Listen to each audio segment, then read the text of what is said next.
Kamu gila, hah? Ini keadaan darurat. Cepat, minggir. Kamu hanya office boy. Assalamualaikum sahabat 1000 kisah nyata. Hari ini, kita akan mendengarkan sebuah cerita yang begitu menyentuh. Tentang seorang pemuda miskin yang bekerja sebagai office boy. Yang dihina, direndahkan, bahkan dianggap tidak berharga. Namun tidak ada yang tahu. Di balik seragam lusuhnya, ia membawa masa lalu besar yang disembunyikan rapat-rapat. Dan pada hari ketika ayah sang CEO cantik jatuh pingsan di hadapan para investor, dialah satu-satunya orang yang mampu mengembalikan napas lelaki itu. Inilah kisah tentang hati yang tulus, tentang penyesalan, dan tentang seseorang yang kembali bukan karena janji, melainkan karena cinta yang tak pernah ia akui. Sahabat, sebelum kita mulai ceritanya, mari semuanya untuk like, share, komen dari daerah mana kalian mendengarkan kisah ini, dan bagi pendengar pertama, selamat datang di channel 1000 Kisah Nyata. Jangan lupa subscribe channel ini ya, agar kamu tidak ketinggalan kisah-kisah penuh inspirasi yang menggetarkan hati lainnya.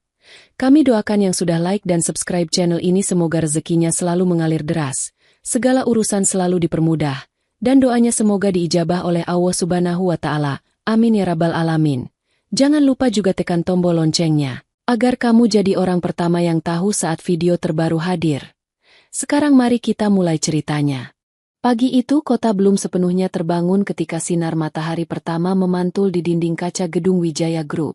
Gedung itu berdiri menjulang seperti raksasa yang selalu berjaga, menyimpan ribuan langkah karyawan dan jutaan keputusan penting yang menentukan hidup banyak orang.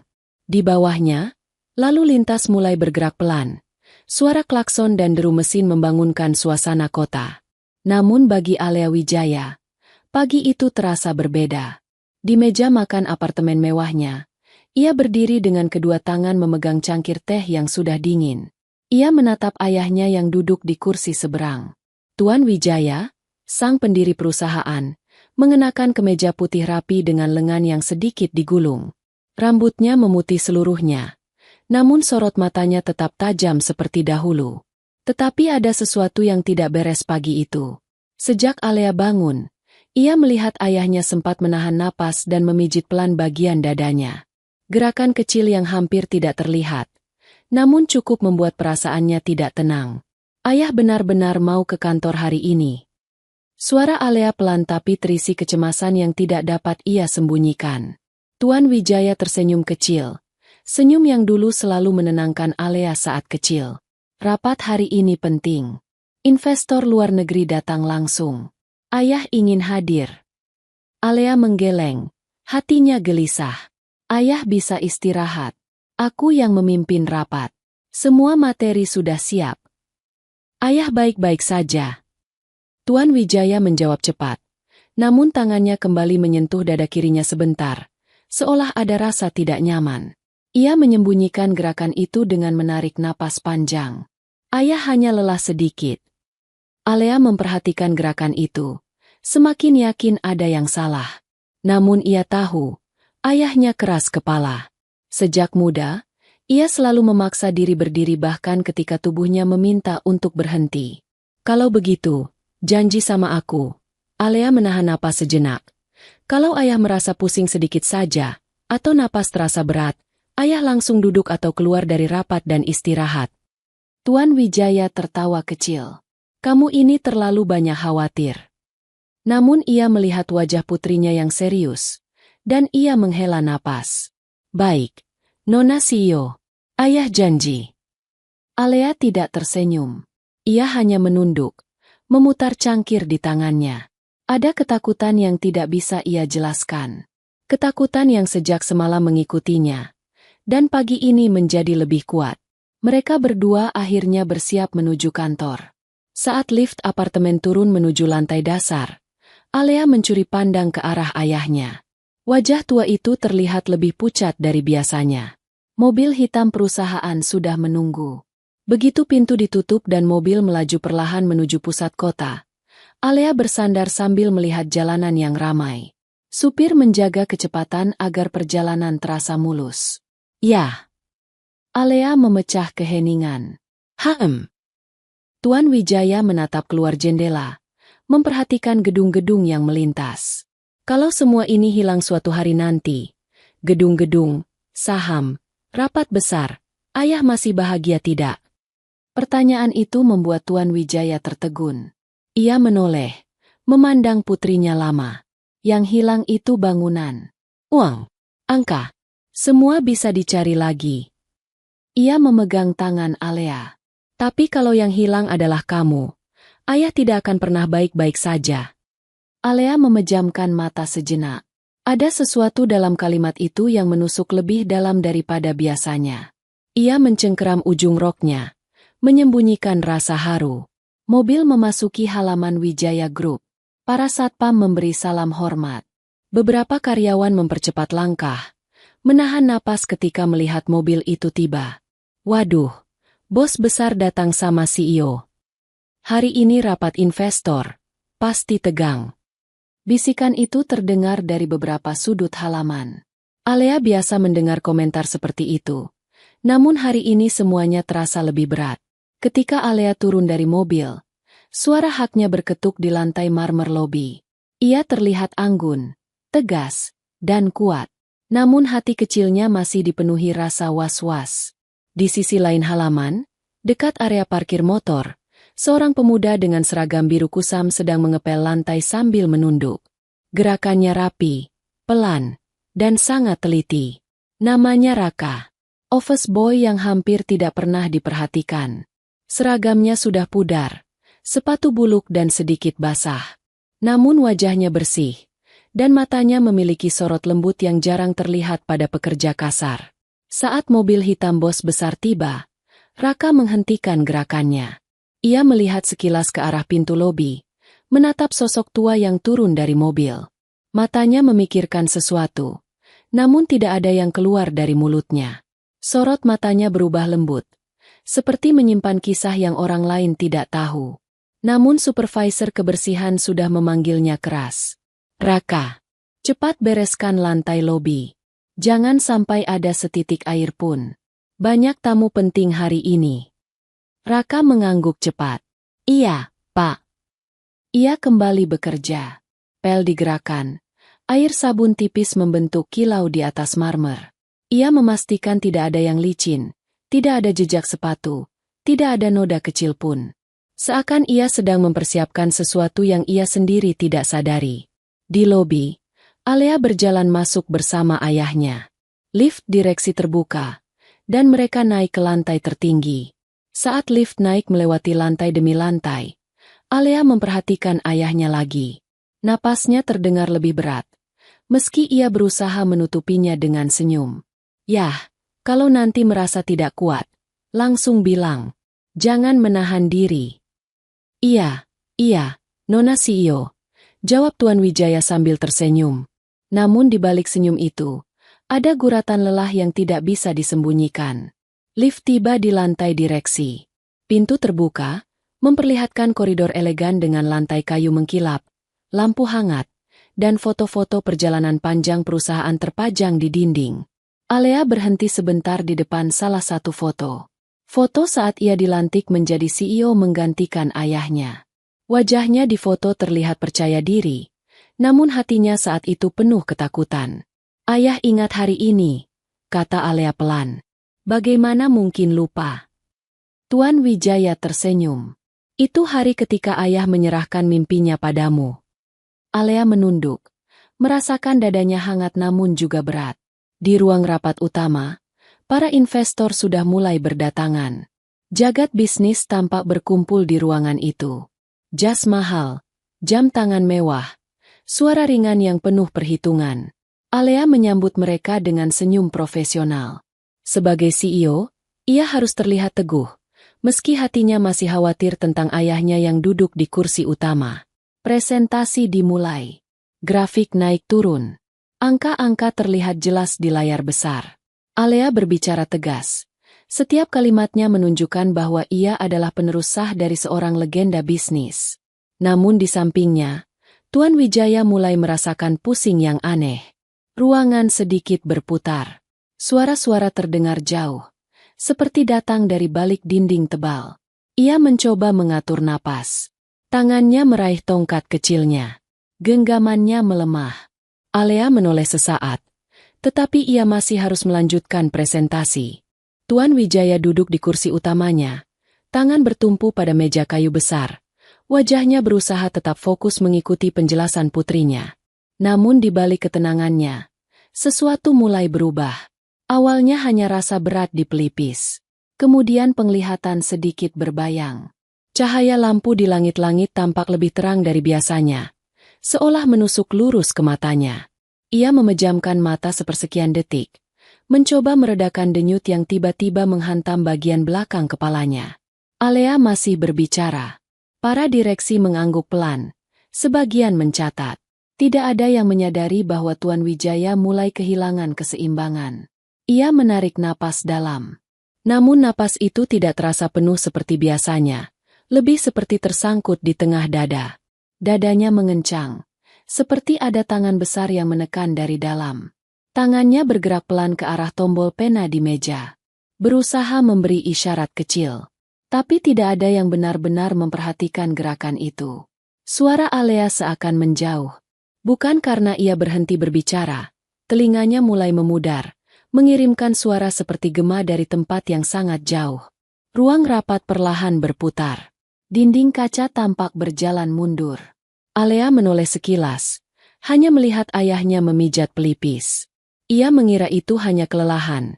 Jadi ia melanjutkan presentasi sambil menurunkan volume suaranya sedikit. Tuan Wijaya mencoba bicara. Tidak ada suara yang keluar. Ia menatap Alea.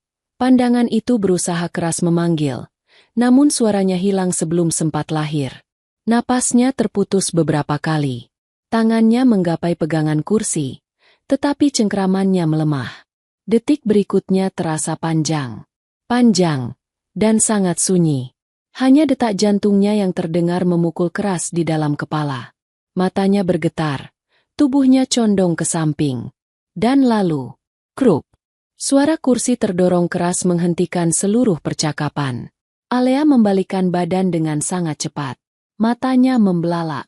Tuan Wijaya sempat mencoba menahan tubuhnya dengan satu tangan di atas meja, tetapi kekuatannya hilang sepenuhnya. Tubuhnya terjatuh dari kursi, menghantam lantai marmer ruang rapat dengan suara berat. Di luar ruangan, Raka baru saja selesai menyiapkan minuman untuk dibawa ke dalam rapat. Teh hangat, kopi hitam, air mineral. Ia memeriksa semuanya dan memastikan tidak ada yang tumpah. Namun saat hendak berjalan, tiba-tiba pikirannya diguncang oleh sesuatu. Bayangan samar muncul dalam ingatannya. Sosok tua yang memegang dadanya. Nafas berat. Suara yang pernah mengajarinya sesuatu. Kalau suatu hari ada seseorang pingsan, ingat titik itu. Titik di pergelangan. Ingat tekanan itu. Itu bisa menyelamatkan nyawa. Raka tersentak kecil. Nampan hampir miring di tangannya. Ia menelan ludah. Hatinya mendadak gelisah, seperti tubuhnya mengirim isyarat yang tidak bisa ia jelaskan. Suasana ruang rapat yang sejak tadi begitu tegang namun teratur tiba-tiba berubah menjadi kekacauan yang tidak terbayangkan. Para investor bangkit dari kursi masing-masing, beberapa menjatuhkan pulpen dan map tebal berisi laporan penting. Suara kursi bergeser keras, teriakan kecil bercampur dengan napas panik yang tidak bisa disembunyikan siapapun. Alea membeku sejenak. Tubuhnya tidak sanggup bergerak ketika melihat ayahnya terjatuh ke lantai marmer ruang rapat.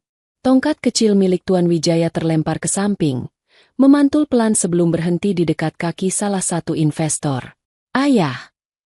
Suara Alea pecah, nyaris tidak terdengar. Ia langsung berlari, lututnya hampir kehilangan tenaga saat ia bersimpuh di sisi tubuh ayahnya yang terkulai. Tangan Alea gemetar saat meraih wajah ayahnya. Ayah! Buka mata. Ayah dengar aku kan? Napas Tuan Wijaya berat. Terdengar seperti seseorang yang berusaha menarik udara yang tidak bisa lagi ia jangkau. Matanya tertutup rapat. Dahi berkeringat dingin. Dan warna kulitnya mulai berubah pucat ke abu. Ada yang bawa obat? Dokter? Cepat panggil bagian medis. Suara salah satu direksi terdengar panik. Sekretaris Alea berlari keluar sambil menelpon ruang kesehatan perusahaan. Siapkan berangkar. Ke ruang rapat utama lantai 32. Cepat. Investor lain berdiri dengan wajah pucat. Ada yang memegang kepala, ada yang menggigit bibir sambil menatap layar presentasi yang masih menyala. Seakan tidak percaya tragedi ini benar-benar terjadi di depan mereka. Namun Alea tidak peduli dengan apapun selain napas ayahnya yang semakin berat. Yah, tolong buka mata. Ayah janji sama aku tadi pagi. Ayah janji tidak akan memaksakan diri. Air mata yang sejak tadi ia tahan mulai mengalir. Jatuh ke tangan ayahnya. Ia mengusap dada ayahnya. Berusaha tetap tenang. Namun seluruh tubuhnya bergetar. Dalam dunia bisnis, Alea terkenal sebagai wanita muda yang tegas, dingin, dan hampir tidak pernah memperlihatkan emosi. Namun hari itu, seluruh pertahanannya runtuh di depan semua orang. Pintu ruang rapat terbuka lebar saat dua petugas dari ruang medis perusahaan berlari masuk sambil membawa brankar. Angkat ke atas. Cepat. Napasnya melemah. Seluruh ruangan bergerak bersama membantu mengangkat tubuh Tuan Wijaya ke atas brankar. Alea berjalan mengikuti. Tangannya tetap menggenggam tangan ayahnya yang terasa semakin dingin. Lift khusus darurat di ujung koridor langsung terbuka. Petugas medis menekan tombol menuju lobi dan lift melaju turun dengan kecepatan khusus. Di dalam lift sempit itu, napas Alea terdengar semakin panik. Ia menatap wajah ayahnya yang tidak kunjung sadar. Suara detak jantungnya sendiri berdentum keras, seakan memenuhi seluruh ruangan. Bertahan, yah. Suara Alea patah di tengah. Ketika lift terbuka di lobi, ambulans sudah tiba di depan pintu. Pasti sudah dikabari oleh sekretarisnya.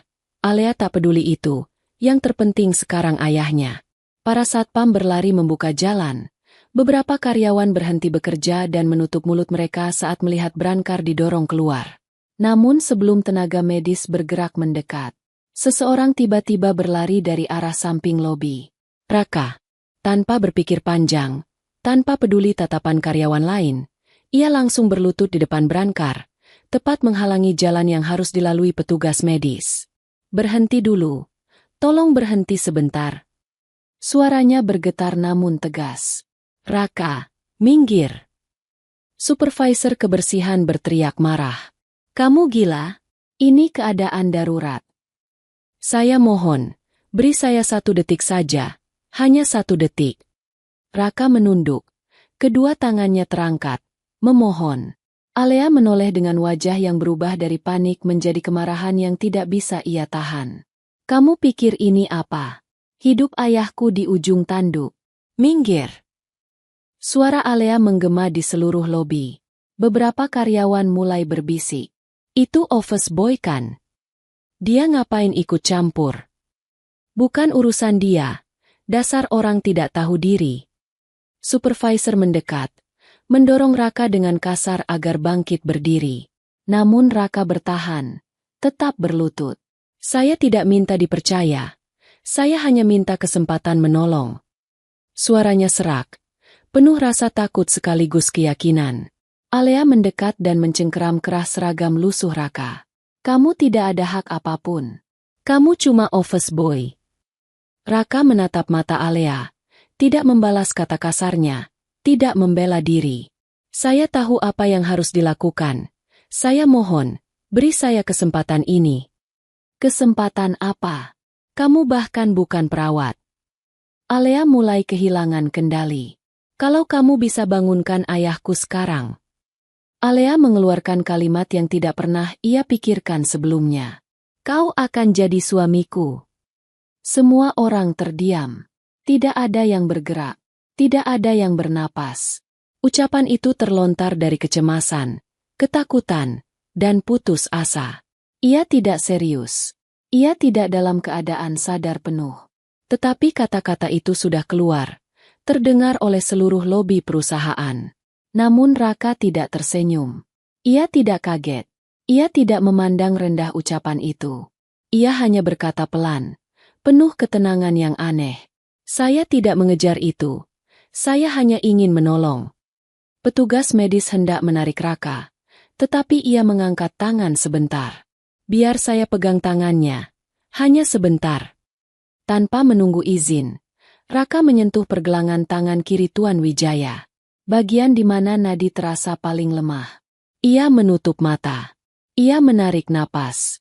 Jari-jarinya menekan titik tertentu dengan gerakan yang sangat terlatih, seolah ia pernah melakukannya bertahun-tahun lalu.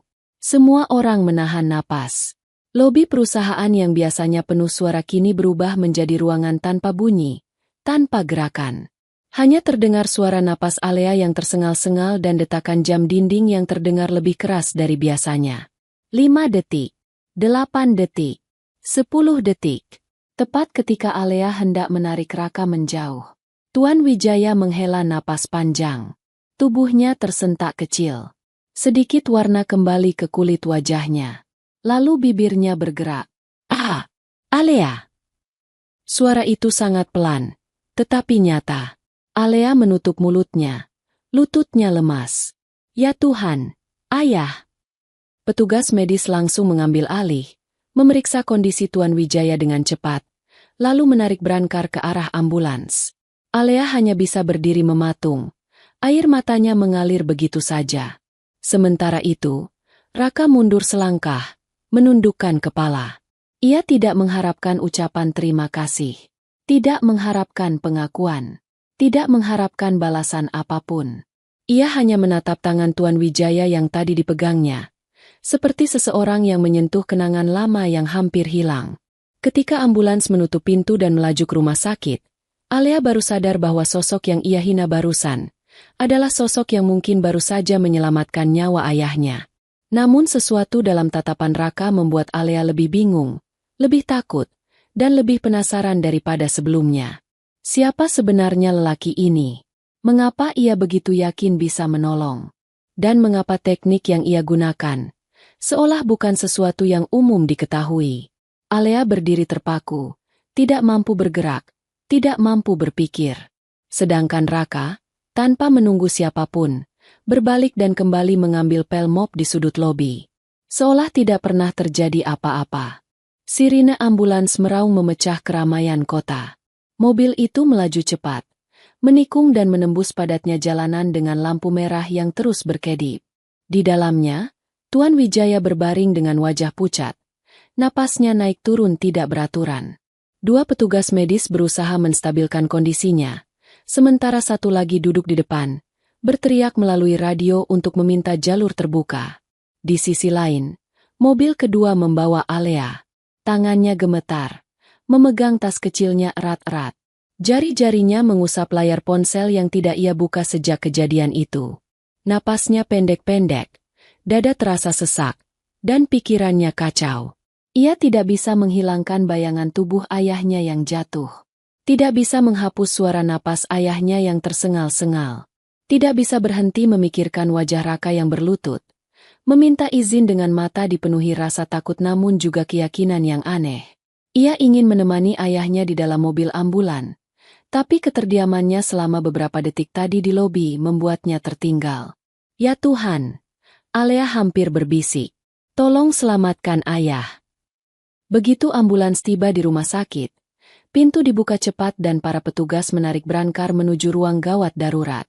Dokter-dokternya sudah menunggu, bersiap dengan alat bantu napas, monitor detak jantung, dan suntikan untuk stabilisasi tekanan darah. "Alea, tetap di luar dulu." Salah satu dokter memegang bahunya. "Kami harus bekerja cepat. Kamu tidak boleh ikut masuk." Pintu ruangan tertutup. Lampu peringatan menyala merah. Alea terdorong berjalan mundur hingga punggungnya bersandar pada dinding koridor rumah sakit. Lututnya terasa ingin roboh.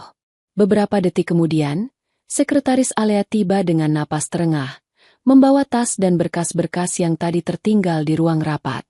"Bu, bagaimana kondisi Tuan Besar?" Alea menggeleng. Bahkan sekadar membuka mulut terasa berat. Sekretaris itu menurunkan tas ke lantai, kemudian memeluk Alea pelan. Pelukan yang tidak lama, tidak bising, hanya diam dan hangat. Alea yang sejak tadi menahan diri akhirnya jatuh dalam pelukan itu, menangis perlahan. Di sudut koridor, beberapa karyawan yang menyusul ke rumah sakit berdiri diam, tidak berani mendekat. Ada yang menunduk, ada yang saling berbisik pelan. Semuanya tidak menyangka hari yang seharusnya berjalan normal berubah menjadi hari yang paling menegangkan dalam sejarah perusahaan. Namun ada satu orang yang tidak terlihat di antara mereka. Raka. Ia tidak ikut ke rumah sakit.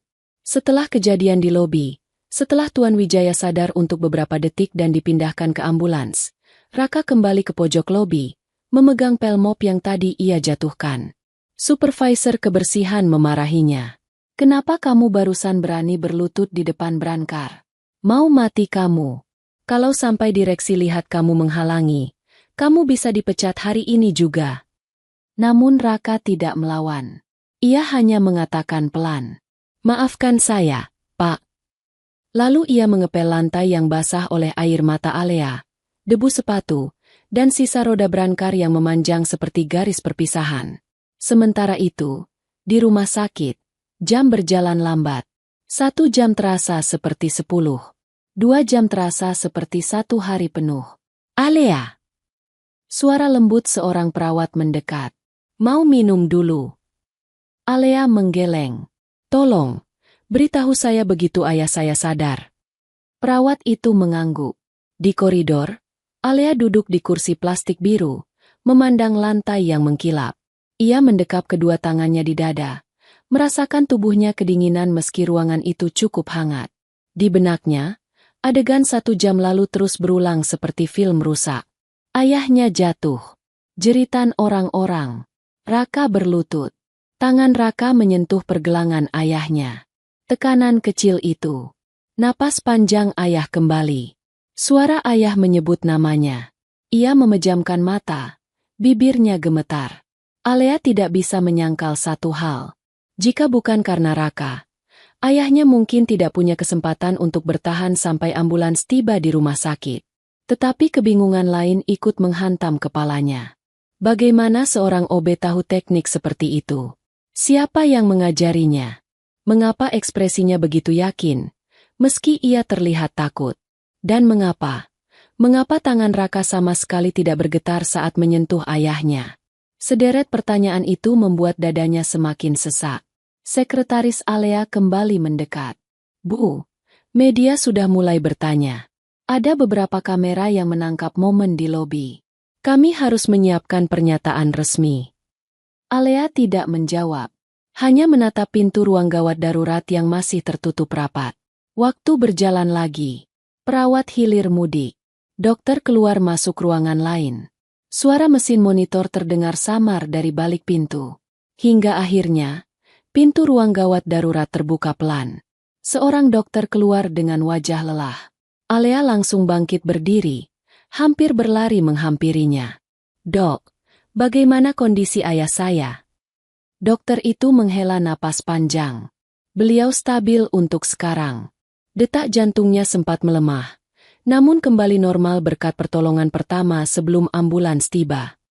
Alea langsung menutup mulutnya. Air mata jatuh tanpa bisa ditahan. Siapapun yang memberikan pertolongan itu, dia menyelamatkan nyawa beliau. Alea terdiam. Dokter melanjutkan. Beliau belum sadar sepenuhnya, tapi kondisinya jauh lebih baik dari saat pertama kali dibawa ke sini. Kami akan memindahkan beliau ke ruang rawat untuk observasi 24 jam ke depan. Alea mengangguk dan mengucapkan terima kasih meski suaranya nyaris hilang. Beberapa menit kemudian, perawat mendorong Brankar keluar. Alea berjalan di sampingnya, memegang tangan ayahnya. Wajah Tuan Wijaya tampak damai, seolah ia hanya tertidur. Dalam perjalanan ke ruang rawat, sebuah kalimat dokter terus bergema di dalam kepala Alea. Untung ada pertolongan pertama itu. Untung ayahmu ditolong tepat waktu. Alea berhenti di lorong yang sepi, mengambil napas panjang. Dalam hati, ia berbisik, Raka. Nama itu keluar begitu saja, perlahan, seperti doa yang ia ucapkan tanpa sadar. Namun saat ia ingin mencari sosok itu, ia sadar sesuatu. Ia tidak tahu apa-apa tentang Raka. Ia hanya tahu ia OB. Ia hanya tahu ia orang yang selama ini tidak pernah diperhatikan siapapun. Tetapi hari ini, ia adalah satu-satunya alasan kenapa Tuan Wijaya masih hidup. Alea menatap jendela kaca rumah sakit. Langit sore mulai berubah warna. Angin membawa aroma tanah basah. Suasana lengang. Dan di balik semua itu, rasa bersalah mulai tumbuh di dalam hati Alea, menekan dadanya lebih kuat daripada ketakutan yang ia rasakan saat ayahnya pingsan. Ia teringat kalimatnya di lobi tadi. Kata-kata yang keluar dari mulutnya dalam keadaan putus asa. Kata-kata yang merendahkan seseorang yang bahkan ia tidak mengenal. Ucapan yang kini membuat wajahnya memerah malu. Kalau kamu bisa bangunkan ayahku, kau jadi suamiku. Alea memejamkan mata, merasa ingin menghilang. Bagaimana mungkin ia mengucapkan hal seperti itu? Bagaimana jika orang kantor mendengar? Bagaimana jika Raka menganggap itu sungguhan? Bagaimana jika ia tidak bisa lagi menatap Raka di kantor nanti? Namun di balik rasa malu itu, muncul sesuatu yang lebih kuat. Sebuah rasa penasaran yang tak bisa ia tolak. Siapa sebenarnya lelaki itu? Dari mana ia belajar menolong seperti itu? Dan mengapa? Namanya terus terngiang dalam benak Alea, meski ia berusaha menepisnya. Alea berdiri di samping ranjang ayahnya, memegang tangan tua itu dengan lembut. Di luar jendela, kota mulai menyala, namun dunia di dalam ruangan itu seolah berhenti. Dan di sudut hatinya yang paling dalam, Alea tahu, segala sesuatu tentang Raka baru saja dimulai. Malam merayap pelan menutupi kota. Lampu-lampu kota menyala seperti bintang buatan manusia, tetapi di dalam ruang rawat rumah sakit itu, dunia seakan berhenti berputar. Hanya suara detak mesin pemantau jantung yang terdengar pelan, mengisi keheningan yang begitu tebal. Alea duduk di samping tempat tidur ayahnya. Tuan Wijaya masih belum sadar sepenuhnya. Matanya tertutup, wajahnya tenang namun pucat. Sesekali dadanya naik turun dengan napas yang masih belum stabil. Di keningnya ada garis halus yang biasanya hanya muncul ketika ia sedang menahan rasa sakit. Alea meraih tangan ayahnya. Jari-jari itu terasa hangat, tapi lemah. "Ayah, aku di sini," ucap Alea perlahan.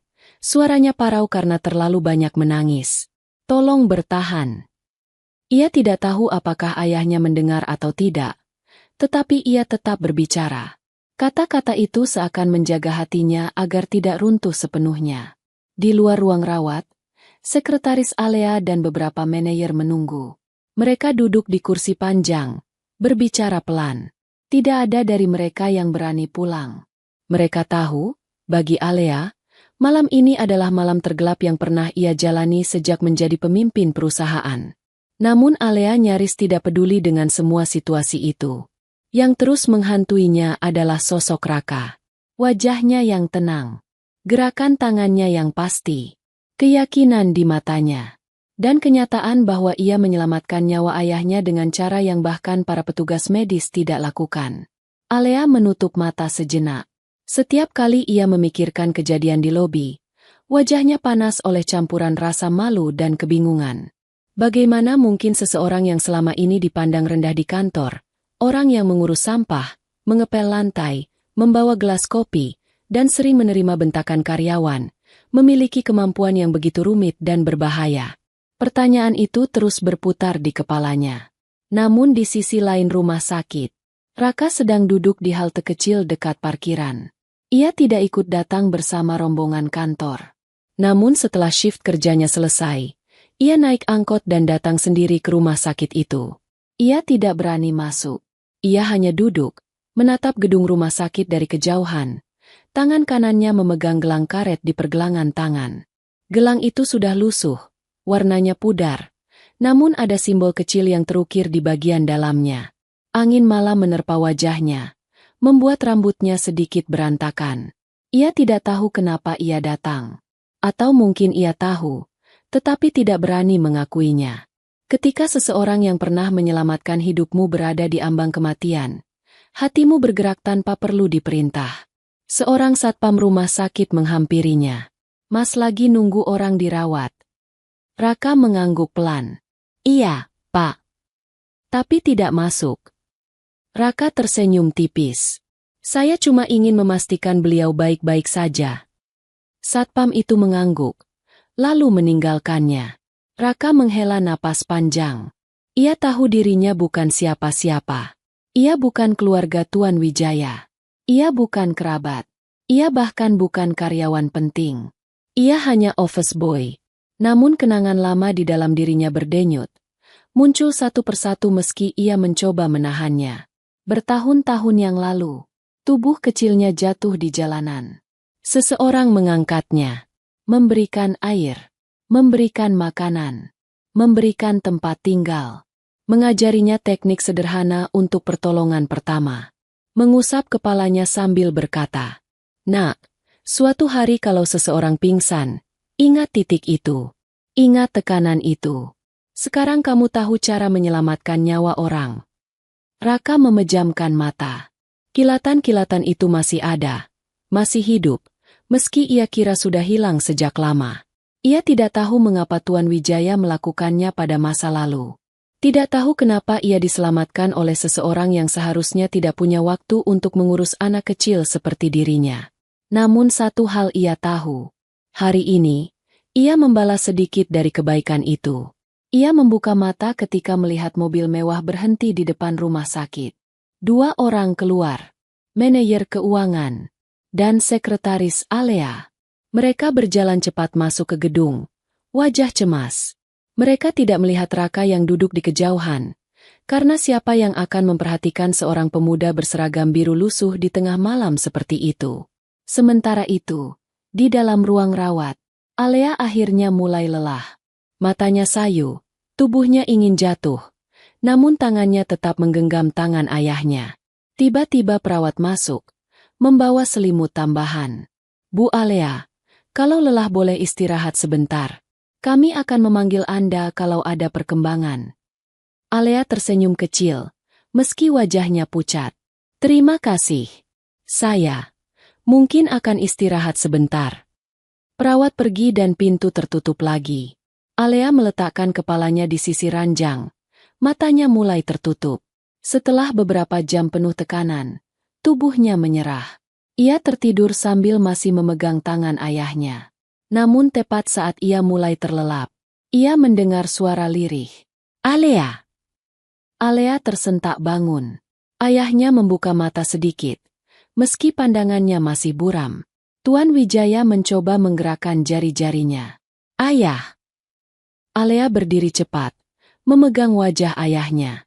"Jangan bicara dulu. Dokter bilang ayah harus istirahat."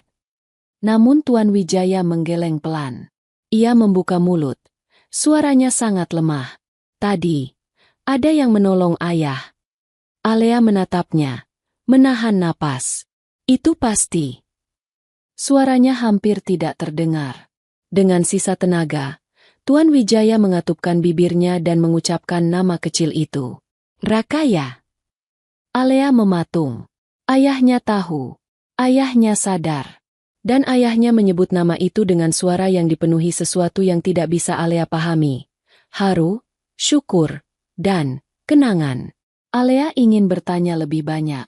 Namun Tuan Wijaya kembali menutup mata, terjatuh dalam tidur yang lebih dalam.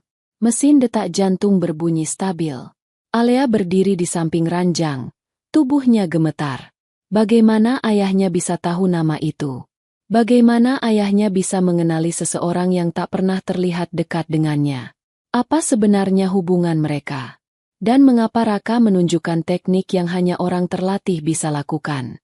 Alea merasa otaknya dipenuhi misteri. Namun satu hal pasti, ia harus menemukan Raka. Bukan untuk menagih janji gila yang ia ucapkan dalam keadaan putus asa, tetapi karena ia ingin tahu siapa sebenarnya lelaki itu. Dari mana ia datang? Dan apa yang pernah terjadi antara dia dan ayahnya? Di luar rumah sakit, angin malam menerpa wajah Raka. Ia berdiri pelan, menunduk. Sudah saatnya pulang, gumamnya. Namun tanpa ia sadari, langkah kecilnya malam itu akan membawa Alea semakin dekat dengan masa lalunya. Dan semakin dekat dengan kebenaran yang selama ini disembunyikan rapat-rapat. Fajar merayap perlahan di balik jendela rumah sakit. Cahaya tipis mulai membelah kegelapan, menyentuh lantai putih mengkilap di lorong panjang tempat Alea berjalan bolak-balik sepanjang malam. Matanya sembab, tubuhnya lelah, tetapi pikirannya tidak berhenti bekerja sedetik pun. Setiap langkahnya terasa berat, seolah seluruh beban dunia menempel pada bahunya. Namun ada satu hal yang memaksanya tetap berdiri, suara lirih ayahnya semalam. Raka. Nama itu. Nama itu saja sudah cukup membuat detak jantung Alea berlari lebih cepat dari biasanya. Saat dokter melakukan pemeriksaan di pagi hari, Alea berdiri di samping ranjang ayahnya, memperhatikan setiap detail yang diperiksa.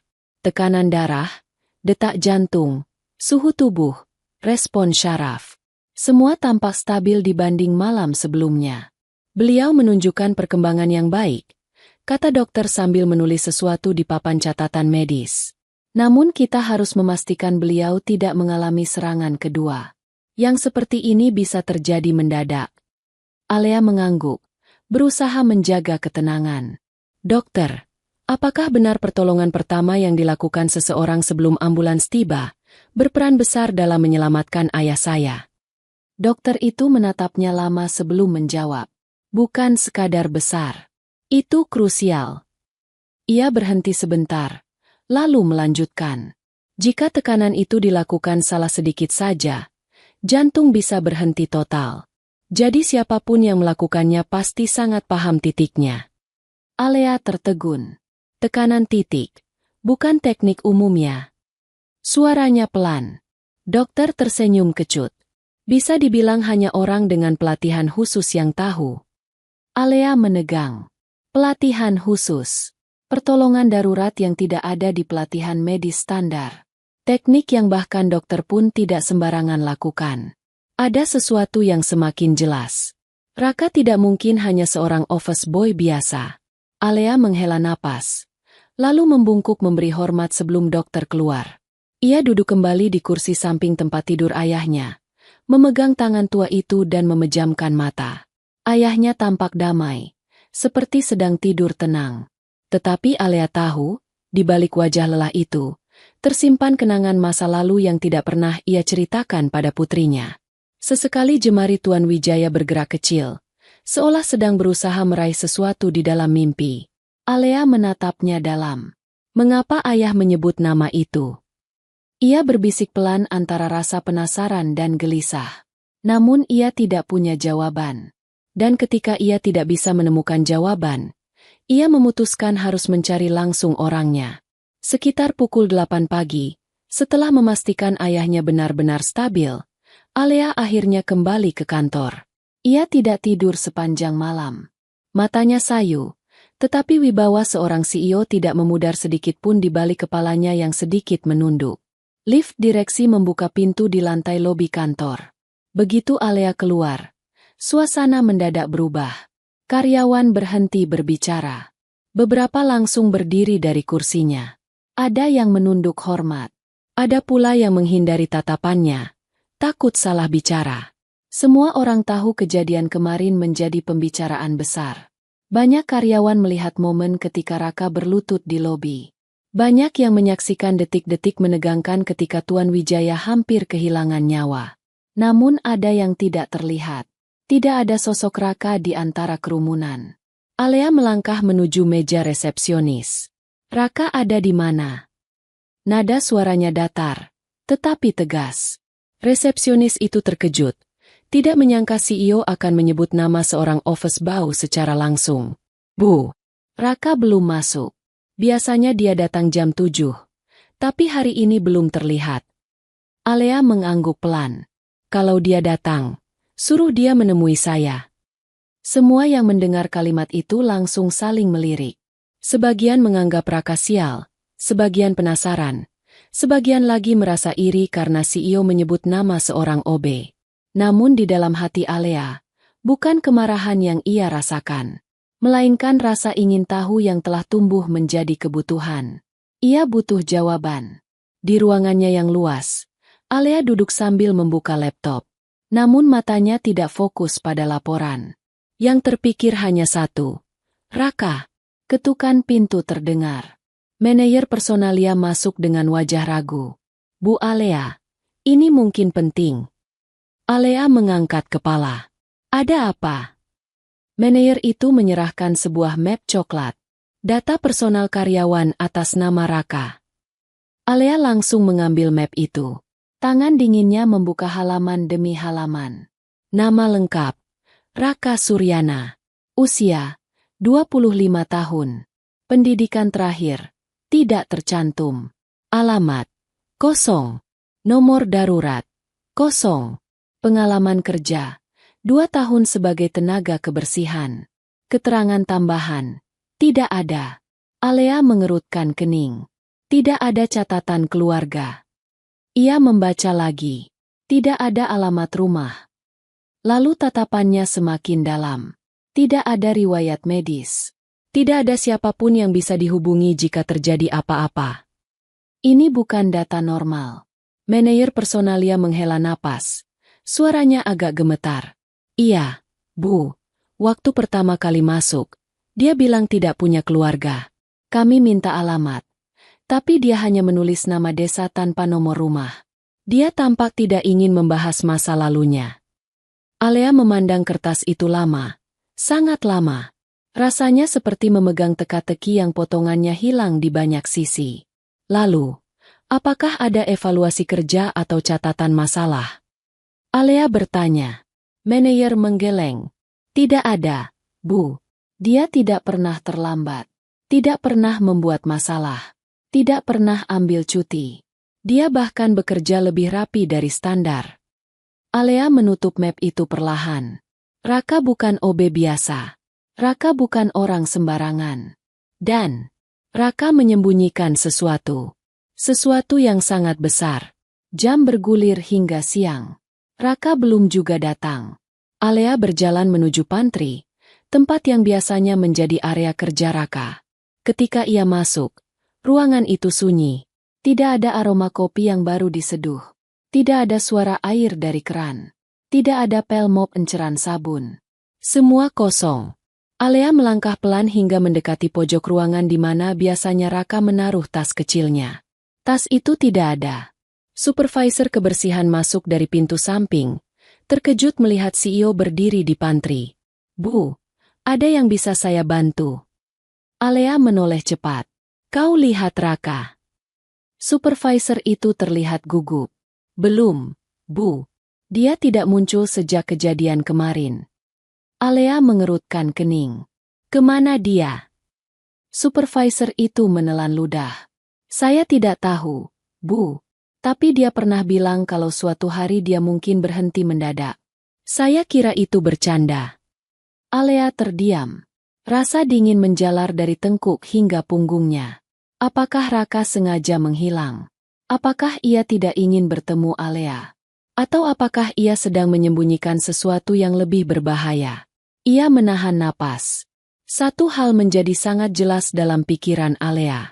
Jika Raka terus menghilang, ia tidak hanya kehilangan orang yang menyelamatkan ayahnya. Ia juga mungkin kehilangan satu-satunya pintu menuju masa lalu ayahnya yang tidak pernah ia ketahui. Alea menyentuh meja pantry pelan. Raka. Ia berbisik. Suaranya nyaris pecah. Di mana kamu? Hingga tiba-tiba seorang satpam datang tergesa-gesa ke pantry. Wajahnya panik. Hendak memberi kabar yang membuat Alea terdiam di tempat. Tidak bergerak. Kabar tentang seseorang. Yang tadi pagi terlihat meninggalkan sesuatu di pintu lobi kantor. Satpam itu berdiri di ambang pintu pantry dengan wajah panik. Napasnya sedikit terengah karena berlari. Alea menoleh cepat. Tubuhnya menegang secara refleks. Ada apa? Suaranya terdengar dingin dan tajam, berbeda dengan getaran panik yang merayap di dadanya. Satpam itu menelan ludah sebelum menjawab. Tadi pagi, sekitar jam 7 kurang, ada seseorang yang meletakkan benda di depan pintu lobi kantor. Alea mengerutkan kening. Benda apa? Barang itu, sepertinya milik Raka. Jantung Alea langsung berdegup lebih cepat. Saya harus melihatnya sekarang. Satpam itu mengangguk dan berjalan mendahuluinya. Alea mengikuti dengan langkah cepat melewati koridor panjang. Suara sepatu haknya memantul di lantai marmer seperti ketukan yang tidak sabar. Beberapa karyawan yang melihatnya menundukkan kepala, merasa suasana di sekeliling mereka berubah menjadi lebih tegang. Mereka tiba di ruang penjagaan depan. Di atas meja kayu kecil, ada sebuah benda yang dibungkus kain hitam halus. Alea mengulurkan tangan, tetapi ia menahan diri sejenak sebelum membuka. Dia meletakkannya di sini jam 7 pagi. Satpam itu menjelaskan. Tapi saat kami keluar memeriksa, dia sudah tidak ada. Siapa yang melihatnya? Alea bertanya tanpa menoleh. Satu orang cleaning service, Bu.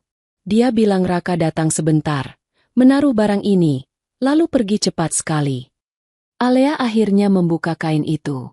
Gerakannya lambat, seolah ia takut menemukan sesuatu yang tidak siap ia ketahui. Dan ketika kain itu terbuka, ia terpaku.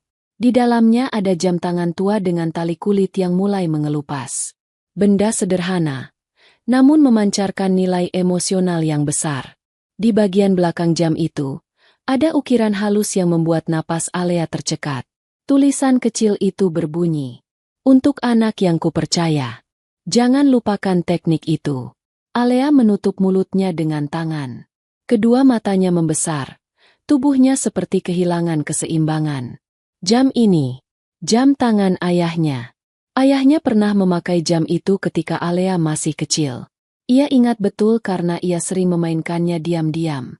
Namun sejak ia beranjak remaja, jam itu menghilang. Ketika ia bertanya pada ayahnya, Tuan Wijaya berkata jam itu hilang entah di mana. Ternyata, jam itu tidak hilang. Jam itu diberikan kepada seseorang. Seseorang bernama Raka. Alea memegang jam itu erat-erat, seolah takut benda itu akan menghilang jika ia terlalu lambat menarik napas. Ia mencoba berbicara, namun suaranya pecah. Kenapa jam ini bisa ada pada Raka? Tidak ada yang menjawab. Satpam di sampingnya hanya menundukkan kepala. Supervisor kebersihan yang dipanggil kemudian berdiri di dekat pintu. Bingung harus bicara atau diam. Dia tidak bilang apa-apa ketika meletakkan jam ini. Supervisor itu akhirnya bicara. Hanya wajahnya yang terlihat, seperti seseorang yang berat meninggalkan sesuatu. Alea menutup mata. Ia merasakan tubuhnya porak-poranda oleh satu kebenaran yang mulai terbuka. Ayahnya memiliki hubungan masa lalu dengan Raka. Hubungan yang cukup besar sehingga jam kesayangan itu diberikan kepada Raka. Hubungan yang cukup kuat sehingga ayahnya spontan menyebut namanya saat sadar. Namun, kenapa ayah tidak pernah bercerita pada Alea soal ini? Kenapa nama Raka tidak pernah ia dengar selama bertahun-tahun? Dan kenapa Raka menyembunyikan identitasnya selama ini? Alea menahan napas, berusaha tidak menangis. Namun ada rasa perih yang mendominasi dadanya. Rasa yang tidak bisa ia jelaskan. Dan satu lagi, Bu. Supervisor kebersihan berbicara lagi, suaranya ragu. Raka, sebelum pergi, sempat bertanya. Alea menoleh cepat.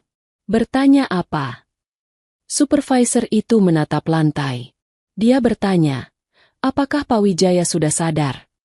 Alea merasakan seluruh tubuhnya melemah. Supervisor itu menambahkan lirih, seperti takut menyentuh sesuatu yang terlalu sensitif. Dia bilang, kalau sudah sadar, jangan sebut namanya dulu. Dia tidak ingin membuat keadaan semakin rumit. Alea menatap kosong ke depan. Tidak ingin membuat keadaan rumit. Apa maksudnya? Apa yang selama ini ia sembunyikan? Kenapa ia pergi tanpa pamit? Kenapa ia justru meninggalkan jam tangan ayahnya?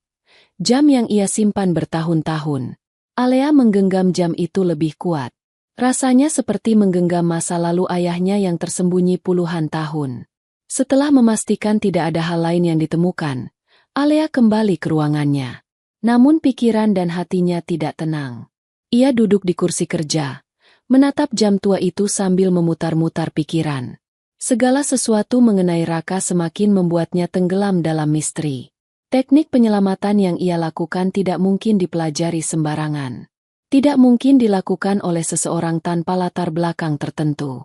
Dan kini jam tangan ayahnya menjadi bukti bahwa Raka pernah, atau mungkin masih, memiliki hubungan khusus dengan ayahnya. Alea akhirnya mengambil keputusan. Ia akan menemukan Raka. Ia tidak peduli berapa lama. Ia tidak peduli harus mencari di mana. Ia tidak peduli berapa banyak rahasia yang harus ia bongkar. Namun belum sempat ia berdiri dari kursinya, Pintu ruangannya diketuk. Alea bersiap memberi izin masuk, tetapi langkah orang itu terdengar pelan dan ragu. Saat pintu terbuka, tampak manajer personalia masuk dengan wajah lebih pucat dibanding biasa. Ada yang baru saja kami temukan di ruang ganti kebersihan. Ia mengangkat sebuah amplop putih kecil. Ini ditujukan untuk Bu Alea. Alea mengambil amplop itu. Hatinya berdegup semakin cepat. Ia merobek ujung amplop dan menarik secari kertas tipis di dalamnya. Tulisan di kertas itu singkat, tidak panjang, tetapi cukup untuk membuat tangan Alea bergetar. Kepada Bu Alea, jika jam itu sudah sampai di tangan Anda, berarti saya tidak akan kembali bekerja. Terima kasih untuk semuanya. Dan, mohon bilang pada beliau, saya baik-baik saja. Raka. Alea memejamkan mata. Air mata mengalir sebelum ia sempat menahannya. Kata-kata itu sederhana. Tidak dramatis. Tidak panjang. Namun justru itu yang membuatnya lebih menyakitkan. Raka pergi. Tanpa pamit. Tanpa kesempatan Alea bertanya. Tanpa kesempatan meluruskan ucapannya di lobi kemarin. Alea menutup wajahnya dengan kedua tangan. Kenapa kamu pergi? Suaranya menggema di dalam ruang itu, pecah seperti kaca. Di luar jendela, langit siang cerah. Tapi di dalam hati Alea, semuanya terasa gelap. Alea berdiri perlahan, meraih ponsel. Ia harus memanggil seseorang yang selama ini jarang ia hubungi. Seseorang yang mungkin menjadi kunci pertama menemukan Raka. Karena mulai hari itu, Alea tahu satu hal. Raka bukan hanya penyelamat ayahnya. Ia adalah misteri yang harus ia pecahkan. Apapun harga yang harus ia bayar. Alea berdiri di jendela ruangannya. Ponsel masih berada di tangan. Setelah menerima surat singkat dari Raka, rasanya seluruh dunia berhenti berputar. Ia menatap gedung-gedung tinggi di luar sana. Namun semua tampak seperti siluet kosong. Suara bising kota pun hilang dari telinganya. Yang tersisa hanya suara hatinya yang berdenyut. Dan nama itu. Raka. Ia menekan nomor seseorang yang jarang ia hubungi. Seseorang yang selama ini hanya terlibat di seputar masa lalu Tuan Wijaya, bukan dalam urusan perusahaan sehari-hari. Telepon berdering sekali, 2 kali, 3 kali. Lalu terdengar suara berat di seberang. Halo, ada apa? Alea. Itu suara Pak Mangun, sahabat lama ayahnya. Orang yang pernah menjadi tangan kanan Tuan Wijaya ketika perusahaan masih kecil. Orang yang hidupnya penuh rahasia dan kisah-kisah lama yang Alea jarang tahu. Alea menarik napas panjang. Pak Mangun, saya butuh bertemu. Sekarang. Suara itu terdengar kaget. Pagi-pagi begini? Ada apa? Ayah di rumah sakit. Kalimat itu keluar dengan cepat. Seolah jika ia tidak mengucapkannya segera, suaranya akan pecah. Pak Mangun langsung berubah nada. Saya ke sana sekarang. Tidak, saya ingin bertemu di kantor. Ada sesuatu yang harus saya tanyakan. Ada jeda panjang di ujung sana. Sebelum akhirnya Pak Mangun berkata pelan. Saya mengerti. Saya akan datang. Alea menutup telepon, lalu memegang jam tangan tua yang tadi ditemukan. Ia mengusap ukiran kecil itu dengan ibu jarinya. Kata-kata yang tertulis di belakang jam membuat napasnya tergantung. Untuk anak yang kupercaya. Siapa anak itu? Bagaimana jam itu bisa berakhir di tangan Raka? Apa hubungan ayahnya dengan pemuda itu? Dan apa arti tulisan itu? Ia berjalan pelan menuju meja kerjanya. Ruangan terasa lebih dingin, lebih sunyi, lebih mengintimidasi. Ia duduk perlahan. Menatap jam tua itu seolah benda kecil itu menjadi pintu menuju masa lalu ayahnya yang tidak pernah ia tahu. Beberapa jam kemudian ketukan pintu terdengar pelan. Alea mengangkat kepala. Pak Mangun masuk. Wajahnya tegang. Rambutnya yang sudah memutih sebagian terlihat rapi. Tetapi sorot matanya menyiratkan rasa khawatir. Alea, apa yang terjadi pada ayahmu? Alea berdiri, mencoba menahan gejolak emosinya. Ayah pingsan saat rapat.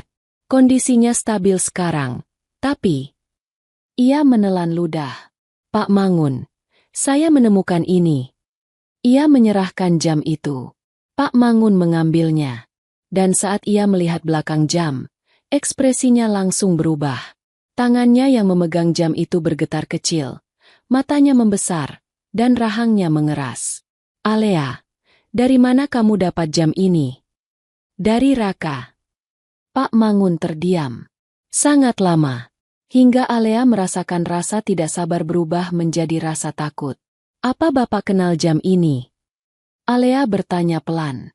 Pak Mangun menarik napas panjang, sangat dalam.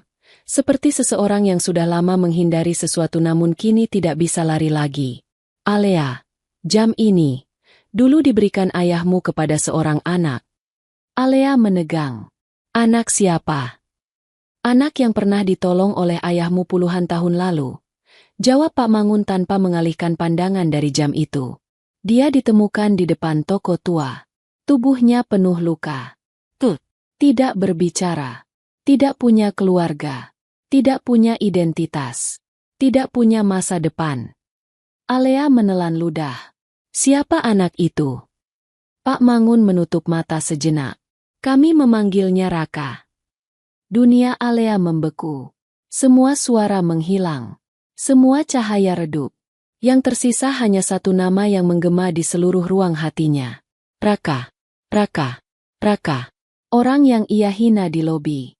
Orang yang ia anggap miskin tidak berguna. Orang yang menyelamatkan nyawa ayahnya. Dan kini ia tahu. Raka bukan orang asing. Bukan orang yang muncul begitu saja. Bukan kebetulan ia ada di kantor itu. Alea hampir tidak bisa mengeluarkan suara. Pak, bagaimana bisa? Bagaimana ayah saya tidak pernah menceritakan hal ini kepada saya? Pak Mangun tersenyum pahit. Karena bagi ayahmu, masa lalu itu terlalu menyakitkan untuk diingat. Alea tercekat. Anak itu, Raka, dulu hampir kehilangan nyawanya. Lanjut Pak Mangun. Tuan Wijaya menemukannya tergeletak di jalan desa ketika ia masih membangun bisnis dari nol. Ayahmu membawa Raka ke rumah sewa. Merawatnya. Memberikan makan. Mengajarinya hal-hal penting. Mengajarinya teknik pertolongan darurat yang sulit dilakukan orang biasa. Alea menggigit bibirnya. Jadi, ayah saya dan Raka. Ia tidak melanjutkan kalimatnya. Ia takut jawaban apapun akan menghancurkan hatinya lebih dalam.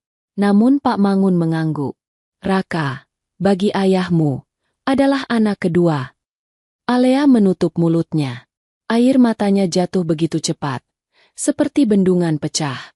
Bukan hanya karena kebenaran itu mengejutkannya. Tapi karena ia menyadari betapa besar kesalahannya terhadap Raka. Ia menghina seseorang. Yang pernah disayang ayahnya seperti anak sendiri. Yang mungkin pernah memanggil ayahnya dengan sebutan ayah. Alea memeluk dirinya sendiri. Dadanya sakit. Ia merasa dunia runtuh menimpanya. Kenapa Raka tidak pernah bilang? Ia bertanya di sela napas yang berat. Pak Mangun memandangnya dengan tatapan iba. Karena ia tidak merasa layak. Ia tumbuh dengan rasa takut. Ia pergi dari rumah ayahmu ketika usianya masih belasan karena merasa tidak pantas tinggal di rumah orang kaya. Ia memilih hidup dengan caranya sendiri. Alea menutup wajahnya dengan kedua tangan. Tak pantas. Dua kata itu menghantam hati Alea seperti palu. Dan ketika ia masuk bekerja di perusahaan ini, itu bukan kebetulan. Alea perlahan menurunkan tangan. Bukan kebetulan. Tidak, kata Pak Mangun. Raka mengajukan lamaran sebagai cleaning service karena ia ingin mengawasi ayahmu dari jauh. Ia ingin memastikan ayahmu baik-baik saja, tetapi tanpa membuat keberadaannya diketahui. Alea merasa lututnya goyah. Kenapa? Ia berbisik. Kenapa? Kenapa dia tidak mau menunjukkan diri? Karena dia tidak ingin dianggap anak yang gagal kembali meminta pertolongan. Ia ingin hidup tanpa membebani siapapun. Termasuk ayahmu. Suasana ruangan menjadi semakin sunyi. Hanya suara jam dinding yang berdetak. Tik, tik, tik. Dan setiap detik yang berlalu terasa seperti menghancurkan sisa pertahanan Alea sedikit demi sedikit. Ia kini memahami sesuatu. Raka bukan hanya orang yang tidak diketahui siapa-siapa. Ia adalah bagian dari masa lalu ayahnya yang hilang. Bagian yang ayahnya simpan rapat-rapat. Bagian yang mungkin ayahnya rindukan, namun tidak bisa ia cari. Dan kini bagian itu menghilang lagi. Raka pergi. Dan kali ini, mungkin ia tidak akan kembali. Alea menggenggam jam itu erat-erat. Air matanya jatuh membasahi benda kecil yang kini terasa seperti harapan terakhir untuk menemukan Raka. Namun sebelum ia sempat bicara lagi, ponselnya bergetar. Nomor rumah sakit. Alea langsung mengangkatnya. Bu Alea, Tuan Wijaya sudah sadar sepenuhnya dan beliau meminta untuk berbicara dengan Anda. Katanya ini penting. Alea merasakan jantungnya melonjak. Ia tahu. Sampai detik ini ayahnya belum tahu bahwa Raka telah pergi. Alea berdiri, menggenggam jam tua itu, lalu berlari keluar ruangan tanpa menunggu siapapun. Karena ia tahu, apapun yang ayahnya akan katakan, akan mengubah hidupnya untuk kedua kalinya. Langkah Alea bergema di sepanjang lorong rumah sakit. Ia berlari tanpa memedulikan tatapan orang. Jantungnya berdetak cepat, bukan hanya karena cemas pada ayahnya, tapi juga karena ia memegang sesuatu yang jauh lebih berat dari sekadar jam tangan tua. Jam tangan itu kini terasa seperti beban masa lalu yang tiba-tiba jatuh ke tangannya. Setiap goresan di kulitnya, setiap ukiran kecil di belakangnya, semuanya seperti menyimpan rahasia yang selama ini tidak pernah ia ketahui. Ketika Alea tiba di depan pintu kamar rawat ayahnya, ia menarik napas beberapa kali untuk menenangkan diri. Tapi bagaimana mungkin seseorang bisa menenangkan diri saat seluruh hidupnya mulai terasa seperti dibolak-balik? Ia mengetuk pintu dan masuk. Tuan Wijaya terbaring di ranjang, dengan selang infus di tangan dan alat monitor di sampingnya. Namun kali ini, matanya terbuka. Sorot mata tua itu lembut seperti biasa, namun juga ada sesuatu yang berbeda di dalamnya. Ada rasa rindu, ada rasa lega, ada rasa bersalah yang berkumpul menjadi satu. Alea! Suara itu pelan, namun penuh makna. Alea mendekat, duduk di tepi ranjang. Ayah, bagaimana perasaan ayah? Tuan Wijaya tersenyum lemah. Ayah sudah lebih baik. Berkat seseorang yang ayah yakin kamu ingin tahu. Alea menunduk, menahan air mata yang hampir jatuh. Ia menggenggam tangan ayahnya dengan kedua tangannya. Takut jika dilepas sedikit saja, semuanya akan hilang. Ayah, kemarin sebelum ayah benar-benar pingsan, ayah menyebut nama Raka. Tuan Wijaya tidak menjawab. Ia hanya memejamkan mata sebentar, seolah sedang mengumpulkan kekuatan untuk membuka pintu masa lalu yang telah lama ia tutup rapat. Alea melanjutkan dengan suara bergetar. Dan pagi ini, Alea menemukan sesuatu. Ia membuka telapak tangan dan memperlihatkan jam tangan tua itu. Wajah Tuan Wijaya berubah. Senyumnya memudar. Matanya berkaca-kaca. Akhirnya, jam itu kembali ke tanganmu. Alea mengernyit. Ayah tahu jam ini akan kembali ke Alea. Iya. Suara Tuan Wijaya serak. Jika jam itu kembali, berarti anak itu pergi lagi. Alea merasakan dadanya seperti dihantam sesuatu. Anak itu, Raka. Tuan Wijaya mengangguk. Dulu, ayah tidak ingin kamu tahu cerita ini karena ayah merasa gagal. Alea menggenggam tangan ayahnya lebih kuat. Ayah tidak gagal. Alea hanya ingin tahu apa yang sebenarnya terjadi. Tuan Wijaya menatap jendela sebentar, seolah sedang melihat bayangan seseorang yang pernah berdiri di sana bertahun-tahun lalu. Lalu ia kembali menatap Alea. Ayah menemukan Raka ketika ia masih kecil. Di pinggir jalan desa. Tubuhnya penuh luka. Ia tidak berbicara sepatah kata pun. Ayah membawanya pulang karena ia mengingatkan ayah pada dirimu. Alea tersentak. Pada Alea? Iya. Ketika kamu kecil, kamu pernah hilang 5 menit di keramaian, dan ayah hampir kehilangan nyawa karena panik. Waktu ayah melihat Raka yang sendirian dan terluka, hati ayah seperti ditarik ke masa itu. Ayah tidak bisa membiarkannya mati. Alea menunduk. Air matanya jatuh di punggung tangan ayahnya. Ayah merawatnya, lanjut Tuan Wijaya. Memberi makan. memberi tempat tidur, mengajari membaca, mengajari bertahan hidup, dan mengajari teknik pertolongan darurat yang ayah pelajari dari seorang tentara dulu. Alea mengingat kata-kata dokter. Tidak sembarang orang bisa melakukan teknik itu. Hanya orang terlatih. Raka tumbuh menjadi anak yang sangat kuat, kata ayahnya. Namun dia selalu merasa dirinya tidak pantas berada di rumah yang ayah belikan. Dia selalu merasa berbeda. Bahkan ketika ayah ingin mengangkatnya sebagai anak, dia menolak.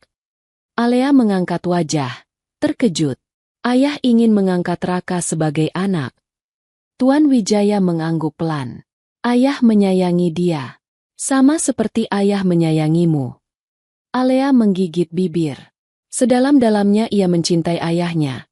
Ia tidak pernah membayangkan ayahnya menyimpan rasa sayang sebesar itu pada orang lain yang sama sekali tidak ia kenal. Tapi ketika usianya 14 tahun, sesuatu terjadi. Tuan Wijaya berhenti bicara. Mata tuanya berkaca-kaca, seperti sedang membuka luka lama yang masih menyakitkan. Ayah pernah memarahinya besar-besaran. Karena sebuah kesalahan kecil. Ayah terlalu keras. Terlalu takut kehilangan dia.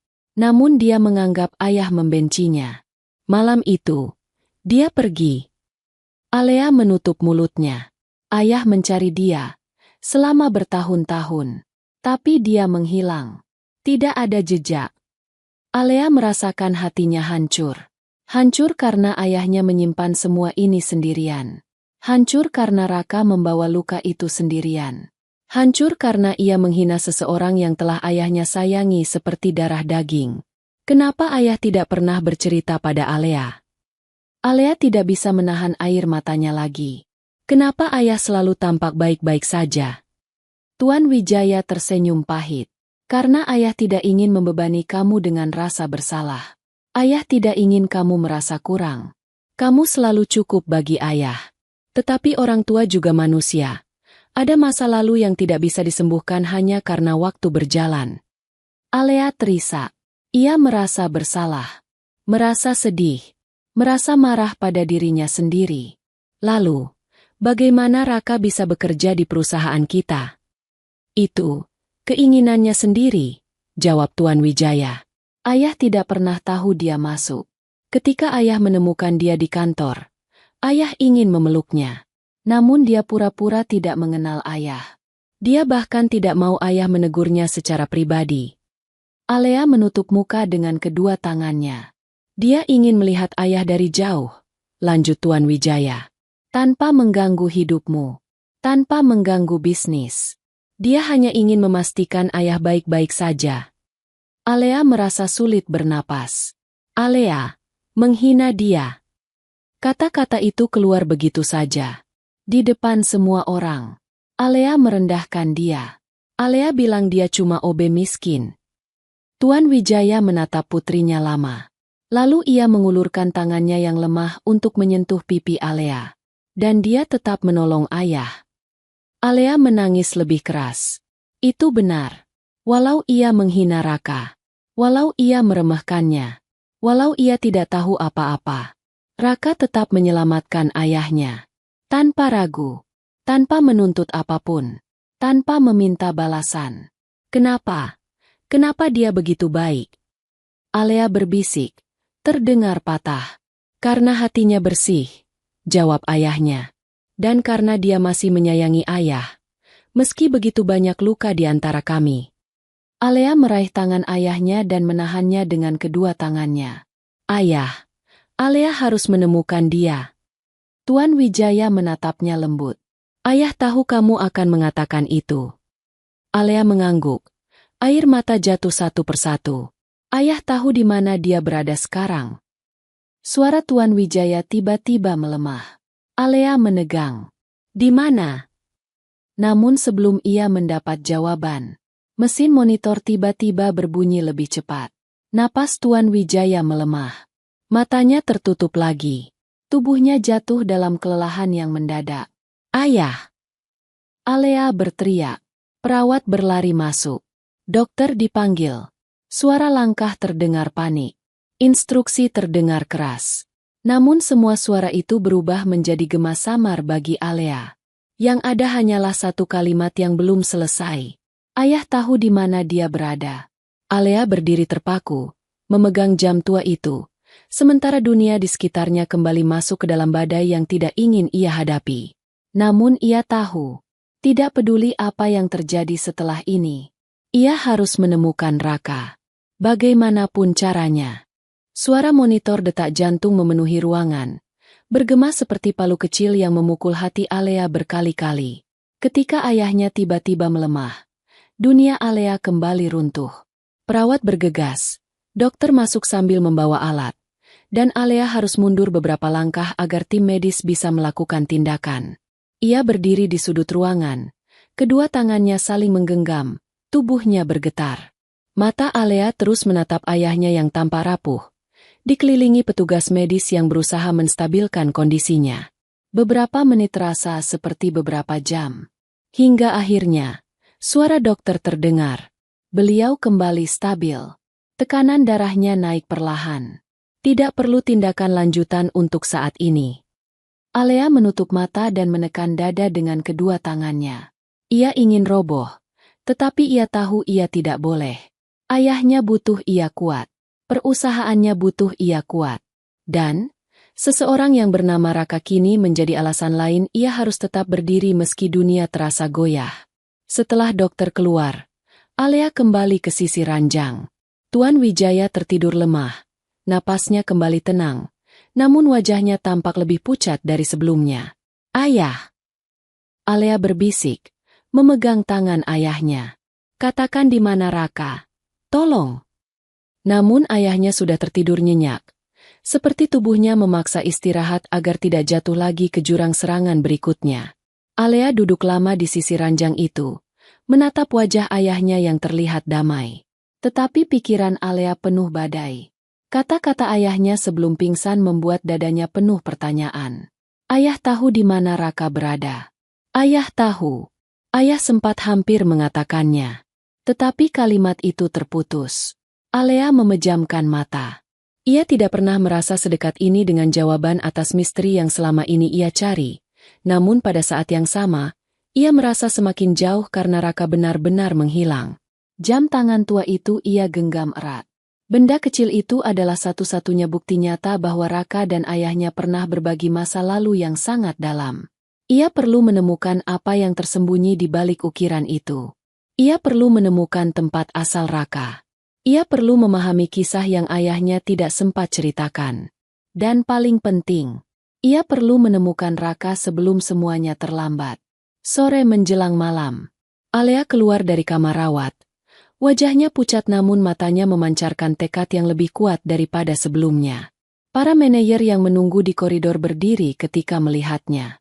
Bagaimana kondisi Pak Wijaya? Salah satu bertanya lirih. Beliau stabil. Jawab Alea.